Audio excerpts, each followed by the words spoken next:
Good afternoon, everyone. Welcome to our next webinar in the EPN, Emergency Preparedness Network webinar series. Today, we're talking about post-COVID clinical considerations in the home.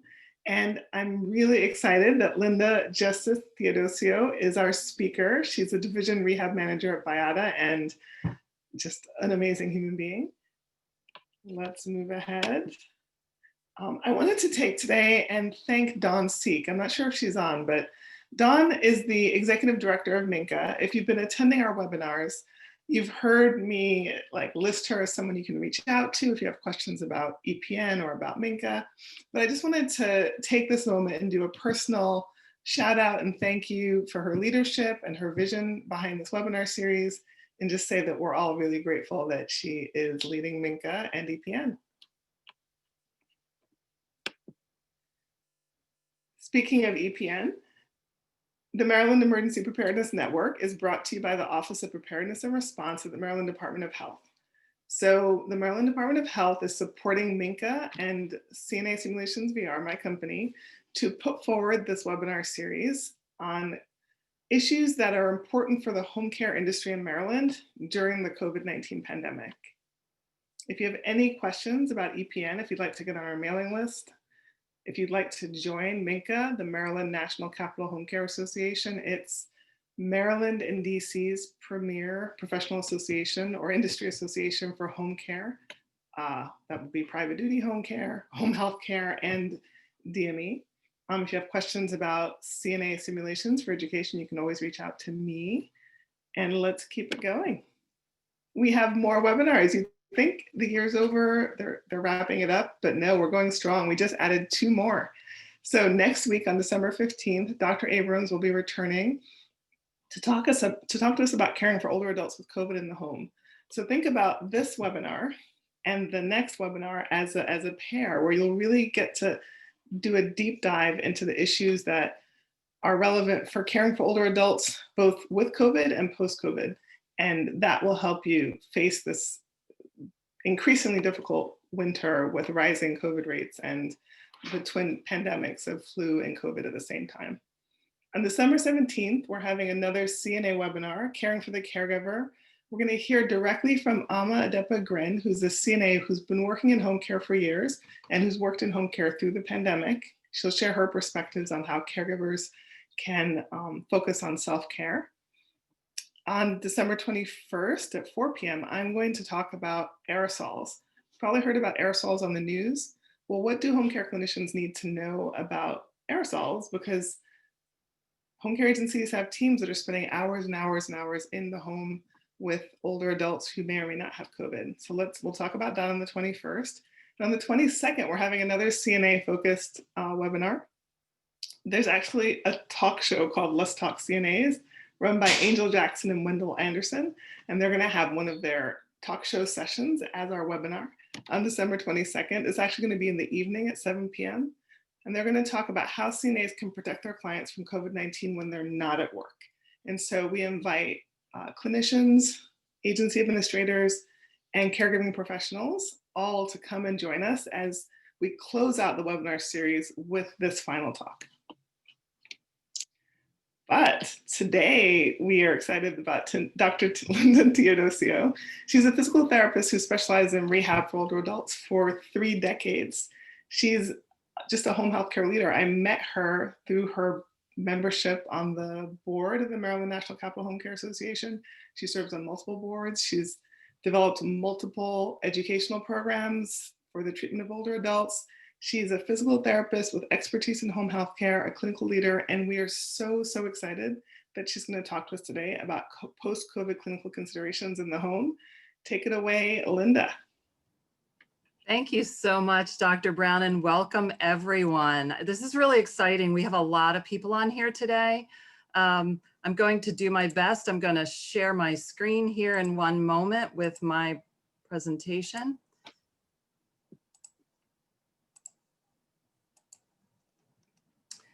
And we will get the PowerPoint started. Can everyone see the screen now that says post-COVID clinical considerations in the home? Yes, we Uh, can. And Linda, wonderful. I'll just invite you to, or maybe I'll just jump in and suggest that those of you who have questions, please share your questions throughout Linda's presentation in the Q&A section at the bottom of your screen. So again, don't hold your questions till the end, just throw them in the Q&A section and we'll get to them when Linda is finished. Thank you. Awesome. Thank you so much. Yeah, we have a lot of information to share. I want to thank Minka and also, of course, the Maryland Department of Health, Maryland Emergency Preparedness Network for making this possible. And also my boss, my company, Beata, for helping me make this possible as well, or allowing me to do this today. And also all of you for attending. I think it's really exciting that we're all in this together. We want to learn and provide the best care we can to our patients in the home, right?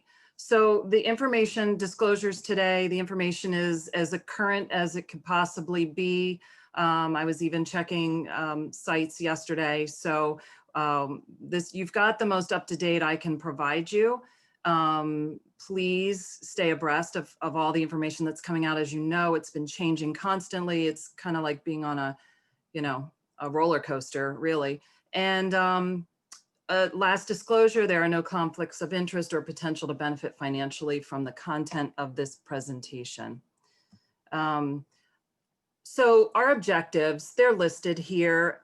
Basically, I just want to say through evidence, the objective is to provide you with tangible takeaways, right? So that you can currently have the most evidence-based information you can have about this ever-changing virus and disease that's following it, and hopefully be able to make more informed decisions with your patients when you're in the home with them, when it's critical, and hopefully that you'll feel better about taking care of these folks after we're done talking today. So what a journey it's been, right? I think when we all started this, the fear was so great. We were all wondering, are we essential? Is home health really necessary right now? Patients were canceling us left and right. Clinicians were saying, I'm out. They were tapping out, not gonna see these patients, not gonna work right now. I'm scared. There was a recent, about 2 weeks ago, an article came out, which is really impressive. It was done by some researchers at the New York's largest home health agency. And they looked at over 1,400 clients who had been discharged from hospitals and came to home health with having had COVID. So over 1,400 cases since, I think, April through June. So they're huge, right? And remember, New York was one of the epicenters, so they had a lot of patients with COVID. And what they found is what you see here. So 42%, almost half of them had daily pain. 84% had dyspnea with any type of exertion. 50% had anxiety. We're going to talk about that a little bit. 85% had severe functional limitations. But what they found was after 32 days on average of home health services, 90-some% of I think 97% of them were discharged successfully to home without services anymore after home health. 88% of them were discharged with no adverse health events and no rehospitalizations once home health was in there. So that's pretty impressive. So you should be very proud to think that you're part of such successful outcomes for these folks and really understand the value that we provide. We are essential. This has been quite the journey these last 9 months, but we really are essential.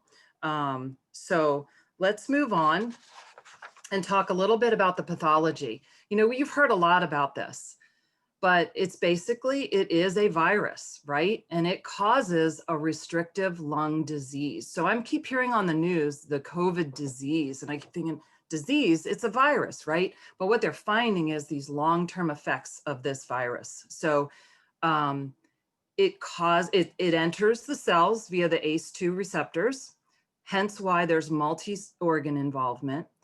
But it seems to really be targeting the lungs. And what we're finding is there is thickened alveolar surface membrane, and it is a diffusion issue for these folks. So it is not like COPD. they can get the air in and out just fine. They just can't diffuse it into the tissues, all right? So it's an alveolar issue. They found this through a lot of post-mortem, studies. So the patients that we're seeing, because of this, they need more oxygen. They need a higher pressure of oxygen to get it into the tissues. They're desatting very quickly with minimal activity. Some are desatting with no activity. All right, we're going to talk a lot about that. So the clinical presentation, as we all know, can be asymptomatic to severe, resulting in that advanced pathology and multi-organ failure. So we're going to kind of take a deeper dive into each one of those. Now, keep in mind, we're in flu season too, right? So you've also got the influenza co-circulating out there with COVID. We've also been seeing a lot of bacterial and/or fungal infections with these folks, as well as community-acquired bacterial pneumonia. Here's an interesting study. They looked at 7 hospital emergency departments and 817 people over the age of 65 who presented to the emergency room and were diagnosed with COVID. And what they found was astounding, that 28% of them presented with delirium as well. 37% of that group, delirium was their only symptom. So think about, when we see patients in the home, and we go in one day, they've been fine. And then all of a sudden you go in one day and they're showing symptoms of delirium. And we're thinking, what's our first thought? Possible UTI, right? Well, now we also need to think, possible COVID. So keep this in mind as you're seeing folks in the home, who haven't even been diagnosed with COVID yet. Delirium is a huge factor now they're seeing. So 80% of the patients with COVID have an asymptomatic to a moderate symptom level, all right? These folks have shorter contagious periods, and these are the ones who usually quarantine and self-treat at home, okay? This is 80% of the whole population. Those numbers you see growing every day, 80% of them fall into this category, all right? 10 to 15% are going to be the severe symptom category. All right. These folks, sometimes we're going to be seeing at home, but they're the ones that often transition to crisis. And I don't know if any of you have seen these. We've seen them at Beata, where after day 5 to 10, they crash. And it's very, very important that you get them to the hospital immediately. You have hours before they're going to end up on a vent. Okay, potentially. All right. Hypertension seems to be the most common risk factor with this group. And when you start to see them, what I call tank, their respiratory rates are above 30, and their SATs usually start out in the 90s and then they crash. They become hypoxic very quickly. Okay. 5% of those folks diagnosed with COVID are the clients that end up in the ICU. And unfortunately, some of that 5% end up, not making it. So these are the critical illness, longest contagion period. They go into respiratory failure, shock, multi-organ failure, neurological symptoms. They can develop the cardiomyopathy, pericarditis, arrhythmias, all these things. These are the ones in the ICU, vented and sometimes pegged, okay? We're going to talk a little bit more about the pathology related to this, because we are seeing people in the home now that were in the ICU and have made it and have come home, and now we're getting them in home health, and we need to know how to handle them, okay? So hopefully you're going to get that from today. Okay, so these folks with the advanced pathology, they have extensive alveolar damage. Another thing that's been happening with these advanced COVID patients is this systemic inflammation and a hyper-coagulation happening. So they're ending up with thrombosis of the lungs in the macro and the microvasculature, as well as distally and in large vessels of the organs as well. So these folks are ending up with strokes. They're ending up with skin manifestations and distal, thrombosis in their fingers and toes. And we'll look at some of that in a minute. So a lot going on with these folks, and we still don't have a full understanding of all of the pathology, but a lot of it has to do with this systemic inflammation and possibly due to the pro-inflammatory cytokines. I know you've heard about this stuff that ends up in the bloodstream, and then they end up in this cytokine storm, which just creates major havoc, multi-system organ failure. All right.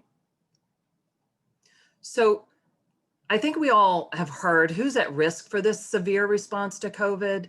And it really is. Remember earlier I said, hypertension was the #1 comorbidity for people with the severe responses. Diabetes is another one, especially in the younger folks. But anyone with underlying risk factors, as well as people with just the normal aging. So age alone puts them at a higher risk, as we all know, right? Their reduced immune response. And let's not forget, these folks, older adults in general with no respiratory disease, already have a harder time breathing just because of the reduced mobility of the rib cage and the weakness of their, breathing, the muscles that help them breathe, okay? Overall, just through normal aging, okay? Keep that in mind when we talk about whether or not these folks should be wearing a mask when we're in the home, okay? And then let's not forget about congregate living. So all those folks that live in the senior living environments, they are much higher risk, okay? You put several people in one building together that end up with COVID, and now you have a huge viral load in that building. So we need to keep that in mind.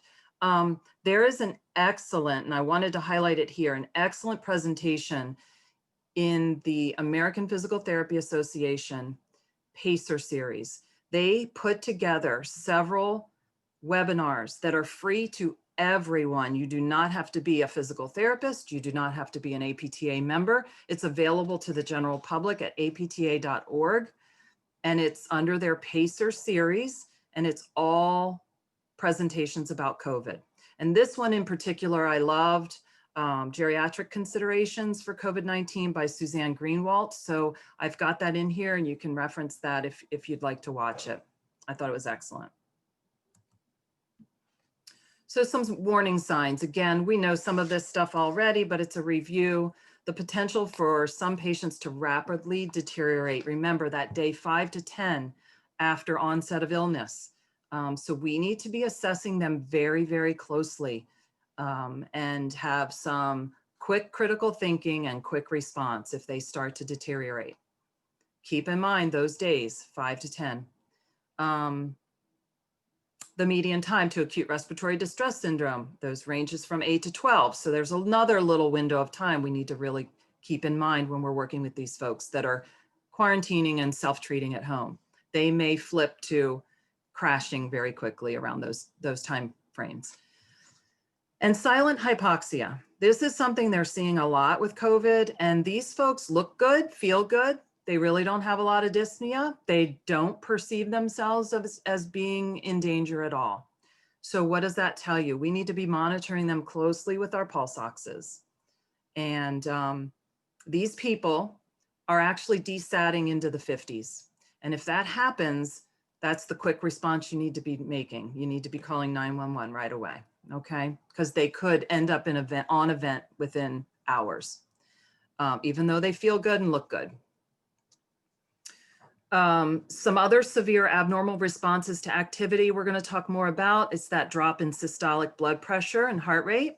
They're developing arrhythmias, and they're having sustained desaturation. So we're going to talk more about that.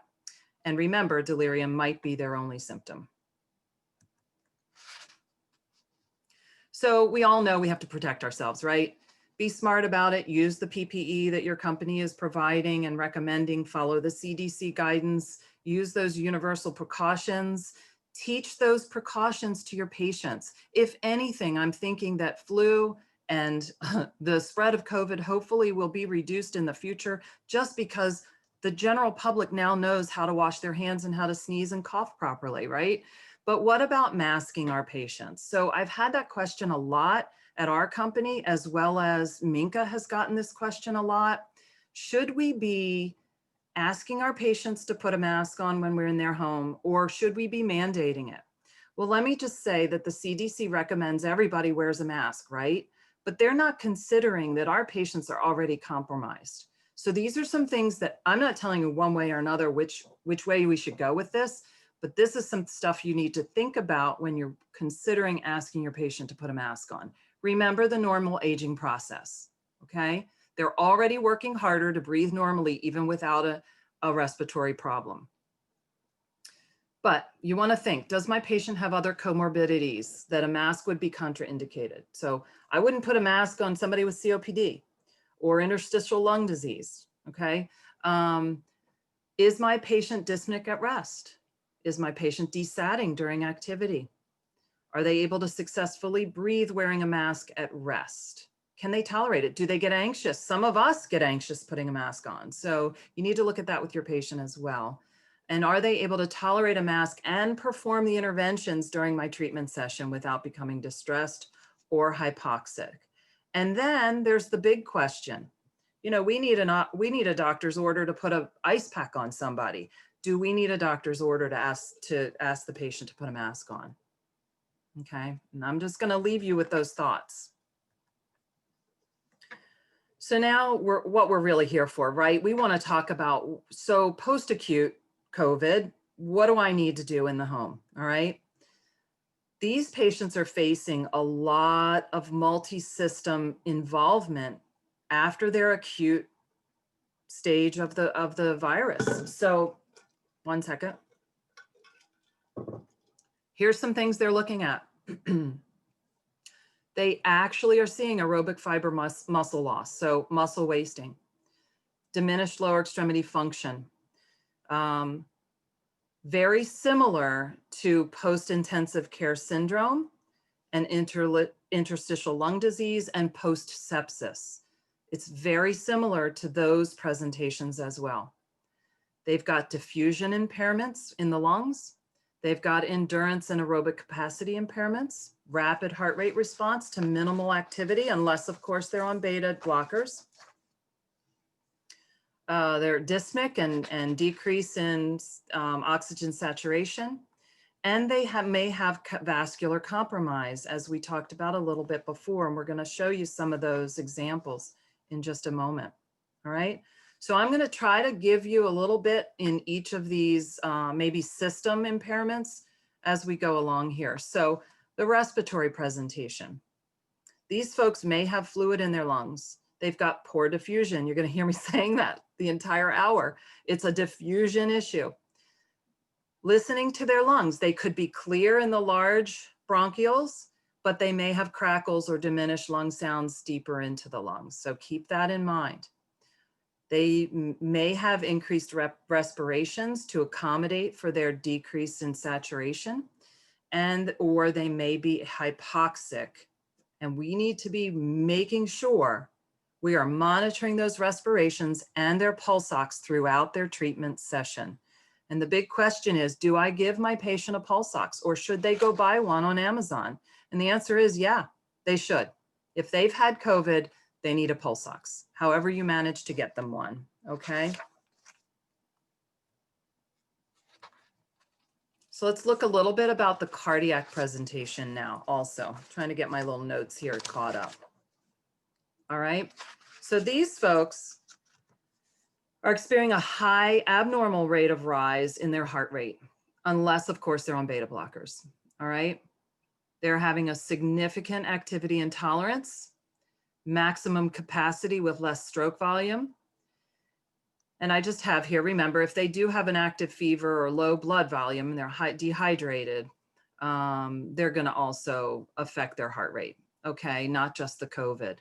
But if their heart rate actually decreases with activity, keep in mind, they may be throwing arrhythmias, all right? So what does that tell us? I don't know if any of you check their pulse through the pulse ox or through an automatic blood pressure cuff, but please do not. You've got to palpate or auscultate for their pulse or heart rate, please. I just can't even emphasize that enough. It's got to be manual, okay?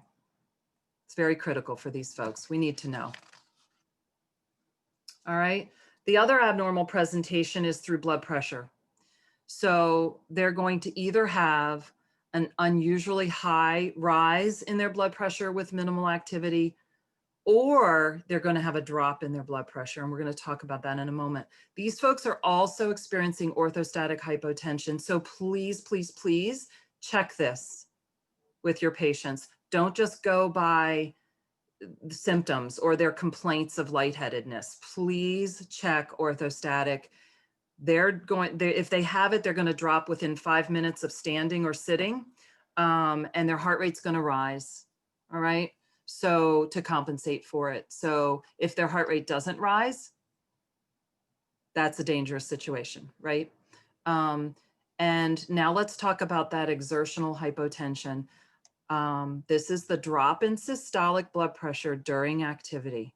So I'm hoping that all of you, when you do get your patients up to move, whether you're a nurse doing a tug at start of care or just walking them back to the bedroom so you can check their wound or whatever it is, and all you therapists out there, please take a peak activity blood pressure reading. That is where you're going to determine if they have exertional hypotension. They're not always going to feel lightheaded, but they will have a drop in systolic blood pressure of more than 10 millimeters of mercury, and they will usually get a little dysmic as well. But these folks already are dysmic, so you got to be checking it. All right. So out of all of this, the key takeaway again is monitor, monitor, monitor vitals. All right. Blood pressure, pulse, and respirations, as well as their pulse oximetry. Okay. During rest, during peak activity, during recovery, and resting before you leave their home. So their musculoskeletal presentation, again, this is the aerobic fiber muscle loss, right? And diminished lower extremity function. And another, I put the swallowing deficits here as well, because it could be muscular. It could be that weakness, that stretch because they were vented, who knows? Or it could be neurological, and we're going to flip to a neuro slide in a moment. But these folks have muscle weakness, functional strength deficits, balance deficits, pain. Remember, we talked about that in that study at the beginning. Their exercise capacity is poor, their gait speed is down, their ADLs and IADLs are significantly impaired. Their postural reflexes, please don't forget about that. The reflexes are diminished. That should have probably been on the neuro slide. And then we're also seeing dysphagia and silent aspiration, especially on those folks that were vented in the ICU. So don't forget to get your speech involved. The neuro presentation, we're seeing a lot of cognitive and mental health deficits, mostly in the most severe cases, the ones that were in the ICU. They're having attention and memory deficits, executive function impairment, visual spatial, mental processing speed, a lot of anxiety, post-traumatic stress disorder, and depression. So don't forget about that, and make sure we're assessing for those things and being sympathetic to that as well, and helping them to get the necessary specialists involved if needed. Speech deficits, also we're seeing aphasias, dysarthria, and vocal problems. So again, speech is essential as well. So post-intensive care syndrome, these are the symptoms of PICS. And I'm hoping you're seeing a similarity from what I just showed in the previous slide, okay? The cognitive and mental impairments, as well as the musculoskeletal prior, right? Same thing. And the pulmonary function is declined, and they have pain.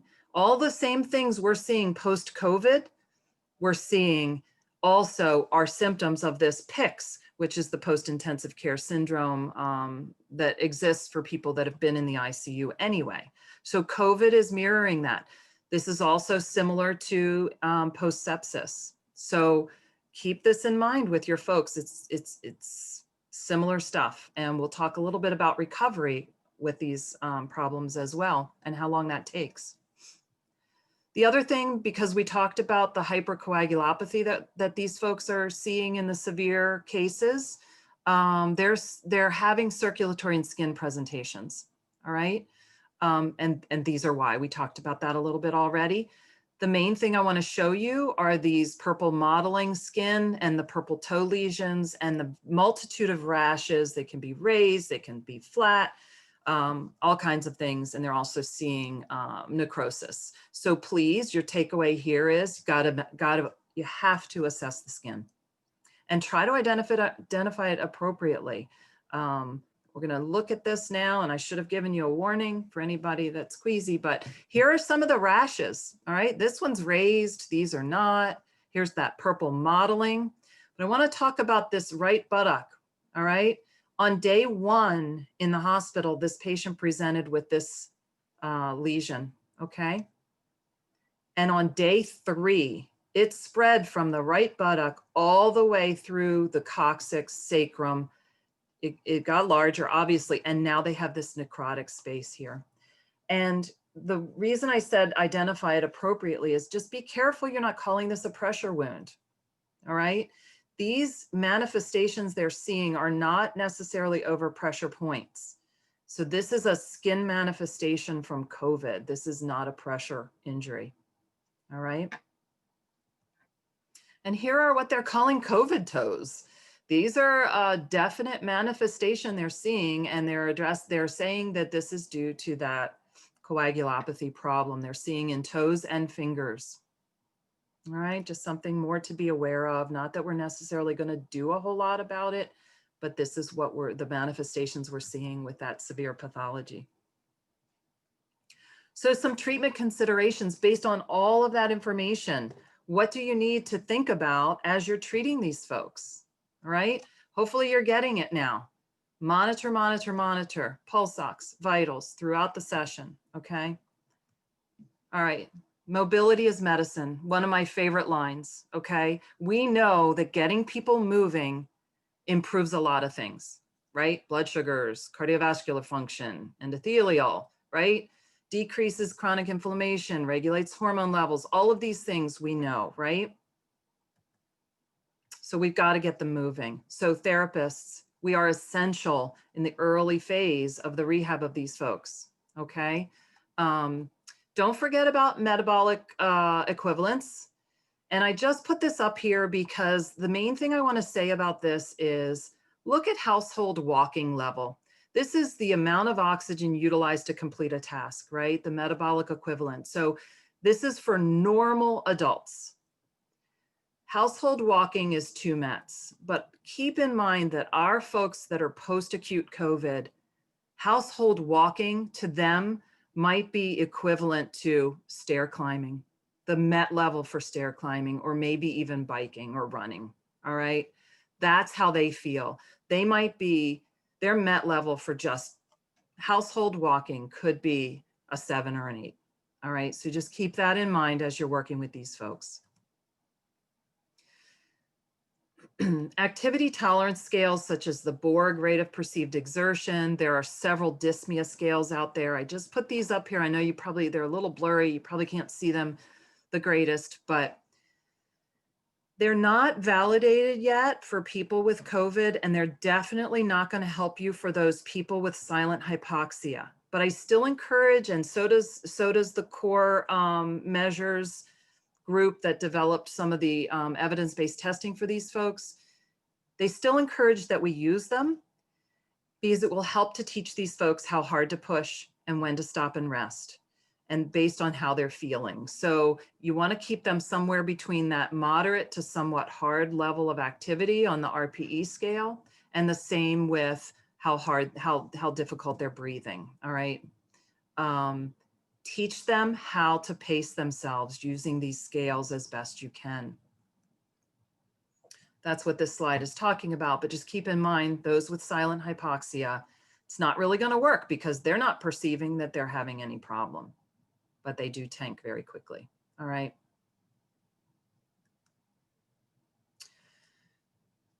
So I'm going to reference the APTA again, the American Physical Therapy Association. They got together a large group of experts in our field, experts in cardiopulmonary and geriatrics and home health, and all the different sections got together and through evidence came up with a core set of outcome measures to help us all kind of, if we can use some of these outcome measures and share them across the continuum of care, we might be able to get some good information about how these people are doing post-acute, all right? And how the progression stands, and then maybe get some good research out of this down the road. I don't know, but it really helps to describe the trajectory of that recovery, right? So encourage you to consider using some of their guidance if possible. And here it is. So they're really encouraging that we start out looking at cognition for safety, making sure that we're assessing this patient's cognition and not, not leaving it by the wayside. Exercise tolerance using the 6-minute or the 2-minute walk test, the 2-minute step test or gait speed. And then lower extremity function, their recommendation is the SPPB, or if the patient is non-ambulatory, using the FIST, the function in sitting test. And then also any of the sit to stand tests if the patient is able. All right. The encouragement too, let me go back one. The encouragement here also is that even if the patient scores a 0 on the sit to stand test, still score that, because that gives you that good baseline. And so you can only go up from there, hopefully. All right. So don't be afraid to score people those zeros and use that test. All right. So it's important that we really figure out how to prescribe the exercise and the return to function for these folks. Okay. And we're going to base it on those evidence-based tests. We need to make sure we're prescribing the right level of activity for them. So you're doing these tests, not just to do the tests because your company is making you do them, but really to help you, guide you in determining your plan of care, right? We need to be teaching these folks to pace their activity, and we need to pace them much more slowly than normal patients that may have been in the hospital with pneumonia, okay? These folks are not going to recover as quickly. We need to be doing respiratory muscle retraining. And whether you're using an incentive spirometer exercises or just the pursed lip breathing or diaphragmatic breathing, or you actually have the breather available to you for that muscle strengthening. Don't know how many people are using the breather. It actually strengthens inspiratory and expiratory muscles. So it's a really nice little tool. You can get it on Amazon. Strength, we need to be doing frequent small bouts of functional activity strengthening, including the repeated sit to stand as an exercise, and a good walking program for these folks, even if it's 10 to 20 feet, getting up every hour, or whatever they can tolerate. Try to encourage these folks, figure out what it is they enjoy doing, and build that into their home program. All right, they'll be much more compliant because they don't necessarily feel good. They're not going to be motivated to do these exercises that we want to give them. And if you make it fun, they'll be a lot more motivated. Okay, holiday time coming, get on some holiday music and maybe they'll get up and move more, right? Aerobic capacity training, we need to be doing this in short, frequent bouts as well. So you need to be considering the duration, the intensity, and the response of each individual patient based on their evidence-based test results, right? If you did that 2-minute step test or that 2-minute walk test, use that to guide you in teaching them their aerobic capacity training again. And using the Borg or the dyspnea scales to help them also know when you're not there, when to sit and rest. All right. Your goal ultimately, but slowly and over weeks or months for these folks, is to progress their home exercise program up to 20 to 30 minutes through interval training, and then increase the intensity slowly. All right. Some basic physical and occupational therapy guidance there. So treatment considerations, post-COVID, it looks just like post-intensive care syndrome treatment, right? So we've got to face the cognitive strategies. We got to look at flexibility training, strengthening, task-specific functional training, slowly and steadily. Aerobic capacity training, same thing. Balance, circuit, and high-intensity interval training is going to happen later when they are medically stable and can handle it. How are we going to do all this?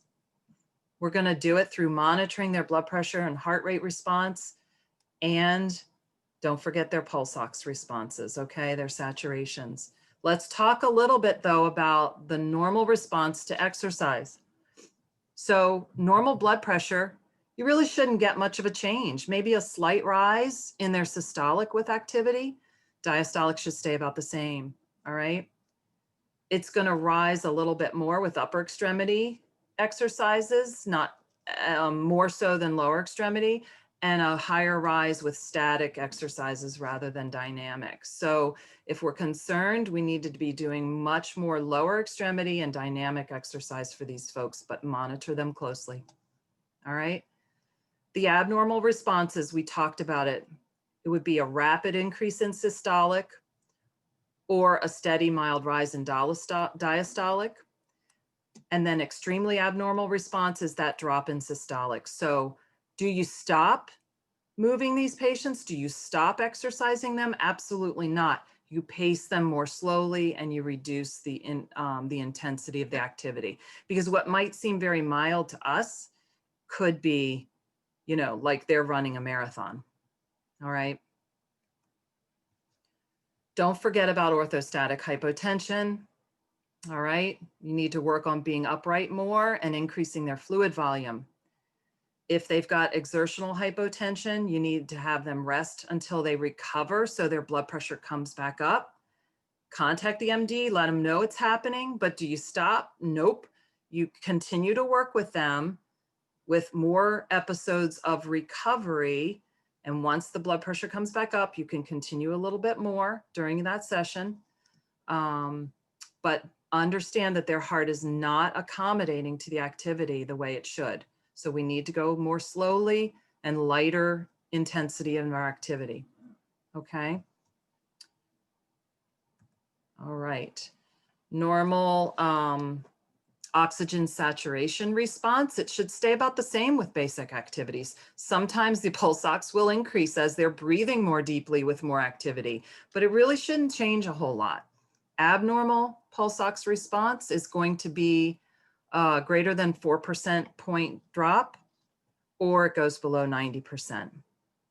Okay, so what are you gonna do with those folks? You're gonna let them rest, you're gonna do the deep breathing, and hopefully get a better perfusion for them or diffusion for them. Give them time to recover in between each activity. Progress them slowly. Teach the breathing techniques that we talked about. PTs can titrate oxygen during activity if you get the order from the doctor. So that is a really good thing to think about with your patients who are on oxygen at home, titrating it up during the activity. But again, you need to get the orders from the doctor and you need to know how to do that safely. And again, if you do see a drop in pulse ox, you should see a rise in the heart rate and respirations. All right. Home oxygen considerations. I know we're getting down. This is so much information. So if your patient has severe dyspnea with activity, there's some things you can do. Of course, we've got our dyspnea recovery positions. Think about the titrating of the oxygen like I just talked about. And I'm going to move on to silent hypoxia. They are walkie-talkie. They only seem mildly ill. They don't feel like anything's wrong, but we see that their oxygen saturation is in the 50s. We need to contact the doctor immediately, probably 911, and get them to the hospital because they can very quickly end up on a vent. We talked about that. All right, I'm going to move on. I know you've been hearing about proning in home health or proning in the hospital in the ICU. This gives you a little bit information about proning. It basically improves the gradient and the pressure in the back of the lungs. And it's a very effective way to help somebody who's hypoxic or severely dyspneic. Can we do that in the home? Absolutely. We need to consider, though, how you're going to position pillows. I know this picture doesn't really give you, a home scenario, but it's basically that reverse Trendelenburg, head higher than feet. You want to monitor their O2 sats while you're in this position. If they can't get into this position right away, you want to get them right side lying first, and then, or left side lying, and see if you can get them into prone from there. This is something they're suggesting if your patient is severely dyspneic and the recovery position doesn't work for them, or they're severely hypoxic and you've called 911, this might be a good position to put them in while you're waiting for EMS to arrive. Okay. Keep in mind, symptoms of COVID-19 may last weeks to months. I hear a lot of people saying, oh, but they're still symptomatic. They're still coughing. Is it safe for me to be treating them? It is. They're going to have these symptoms for weeks to months. Just understand that. Their functional recovery back to prior level may be delayed, most likely will be delayed, okay? And if they are recovering from the severe or the advanced pathology from COVID, you can expect months to years of symptoms that are similar to the PICS to be present, because again, they've had multi-system organ involvement, muscle wasting, and it's going to take them a long time to recover. So just keep that in mind. Thank you so much. I just want to leave you with one parting thought, and that is continue to double down on safety protocols. Thank you so much for the care that you've provided these patients all these months. It's been quite the journey. And thank you for joining us today. I can be reached. I have my email here and my cell phone number here. If anyone wants to reach out to me, feel free. I believe, Dr. Brown, this is recorded and it's going to be available on the website for people to view later as well. And what about the slides? Can we share that with them? Absolutely, yes. That will also be available on the website. Okay. So, Thank Linda, you. that was a phenomenal presentation. I'm amazed at how much information you shared in such a short period of time. And it was hard. and you shared it so well. It was amazing. Thank you. And you inspired some questions. So let's go ahead and get started. Laura Silverstein has a question. She's been hearing about joint pain and weakness post-COVID. Are there any official reports on this?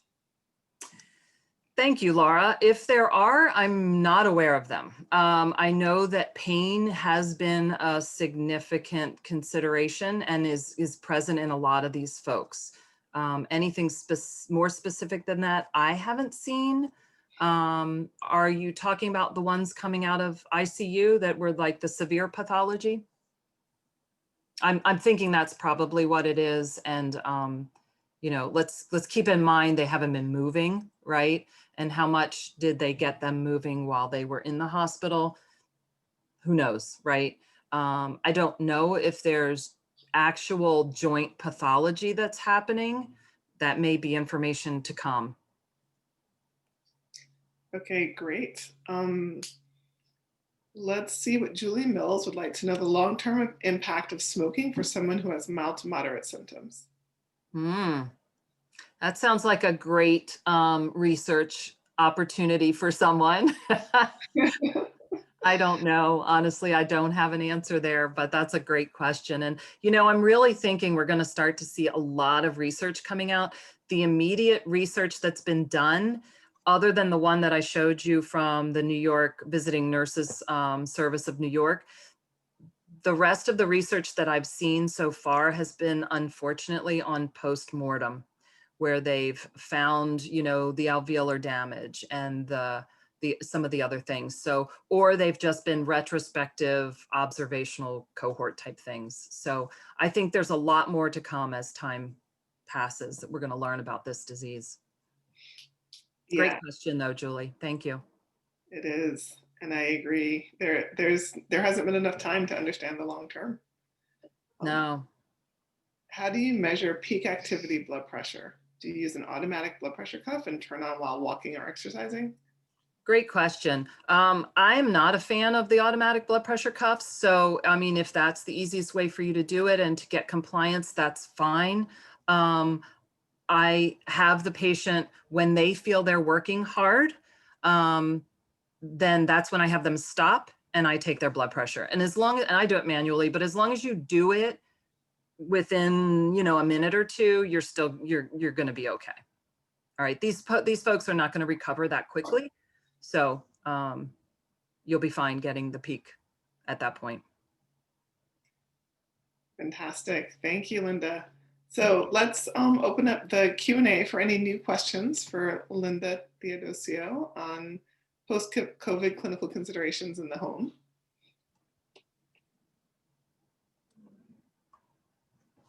Oh, we have an awesome job, Linda. And we have a thank you. All right. Thank you. A couple of thank yous, actually. Wonderful. Wow. Okay. Well, let's take a moment and just see if there are any more questions.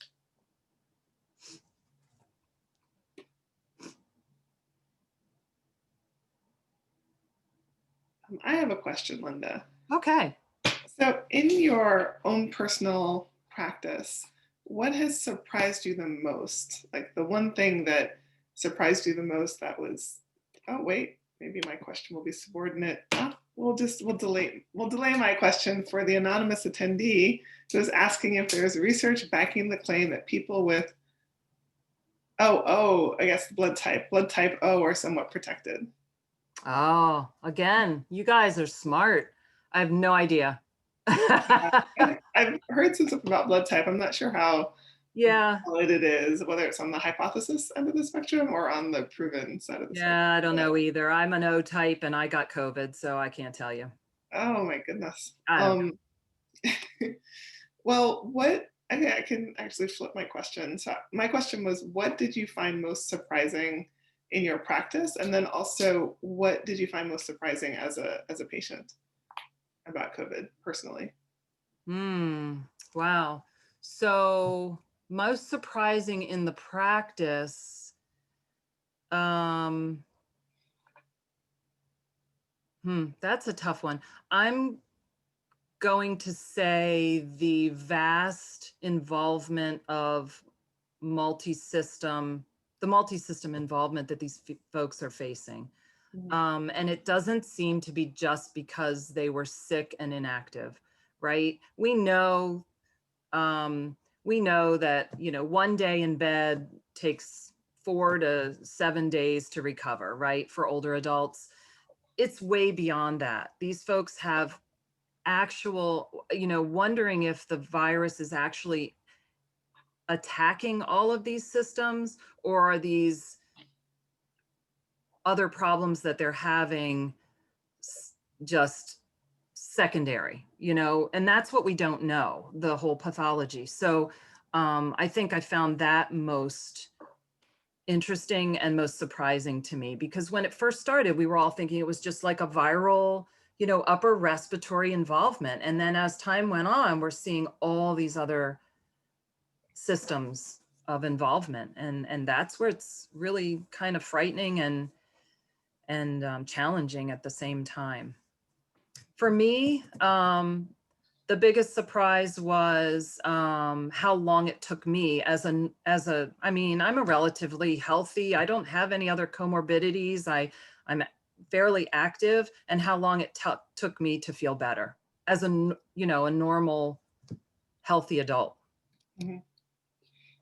Well, I'm glad you did recover. No, thanks. And I'm glad you were able to provide this presentation both through the lens of your own experience, but also as a clinician. Thank you. We had, I guess, Dr. Kamaldeen Sani. I can't tell if you wanted to make a comment or if you had a comment, but we saw that you put comment in the Q&A. So let us know if you have a comment or a question, and anybody else, this will be our last call for comments and questions. We got more. That was a lot of great information. Thank you, Linda. Amazing presentation, Linda. Gotta run. Thank you to both of you and for the great info. Thank you. Thank you so much. It's so much information out there, and I was really stressed at whether or not I'd be able to fit it all into a 1-hour presentation, and I hope it wasn't too fast or too confusing. So No, it was fabulous. And you honed in on the types of things that a clinician working in home care wants to know and needs to know. So we did have one more. Oh, thank you. Excellent presentation. It was fabulous. So we're just getting all the love, Linda, all the love. Like lots of people affirming what a phenomenal job you did. So with that, oh wait, is this another? Yep, another like that. Thank you. Excellent presentation. So Linda, thank you, thank you, thank you. I'm gonna take over the screen and thank our sponsors one more time. Let's see. Okay.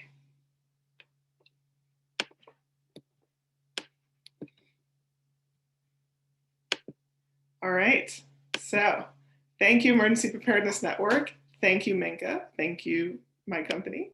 Thank you, thank you, thank you. For all of you who attended and participated with all of your phenomenal questions, we are thrilled by the attendance and the engagement.